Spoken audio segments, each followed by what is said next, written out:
Matthew, who are your favourite villains? Blofeld. Absolutely Blofeld, yes. The bald ones, the scarred ones, the ones with the cats.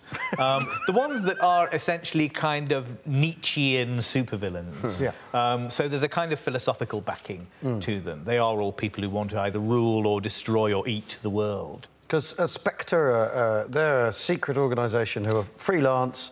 They are on the revenge and extortion, aren't they? I can never remember what the rest of the acronym stands for, but the last two are revenge and extortion. I'm sure they all get terror, revenge, and extortion. They all get it drummed into them at the training sessions and the away days and the get to know you weekends.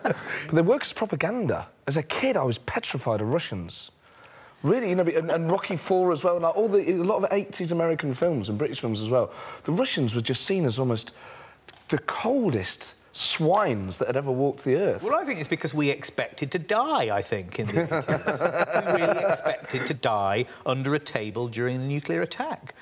This is what the culture was telling me. I'm quite happy that it didn't happen. I have been since to the underground base near Crewe, where my part of the country would have been administered from, and seen the rows of desks, rather like something from a Bond film, with a Toblerone-shaped badge of office on every desk. There was going to be Inland Revenue. Yes, but the sinister thing is how small those offices were. Yeah. There were only going to be 2 people left from the Inland Revenue Like the Ark. who were going to run the whole thing. Yes, it would have been like the Ark. I mean, how do these films, though, deal with the intangible nature of the Cold War? Because the Cold War was simultaneously real and imagined. I mean, it relied on people imagining the unimaginable would become real. Well, there are people who embody certain kinds of ideas, and their roots are in the early 20th century, where you get Fu Manchu, where you get Dr. Nicola, these early 20th century supervillains. And they provide a way of thinking about figures like this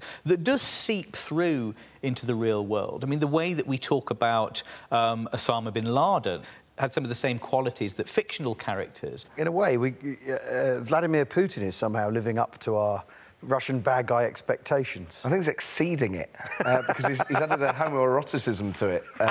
All these sort of topless horseback shots, rifle shots, hang gliding with rare breeds of bird. He's clearly had plastic surgery as well, which is a very odd element. I mean, he's sort of wearing it, isn't he? He must have a lair with a big screen. Yeah, or he's letting everyone down. What he does have is that kind of slightly totalitarian bad taste, which is what the James Bond villain has, and which is something that the designer, Ken Adam, took from his memories of Nazi aesthetics in 1930s Germany. So, yes, that combination of, like, the shark tank, but the ormolu clock, that's very Vladimir Putin, Yeah, gold taps, red telephone, leopard skin print sofa. Black leather gloves.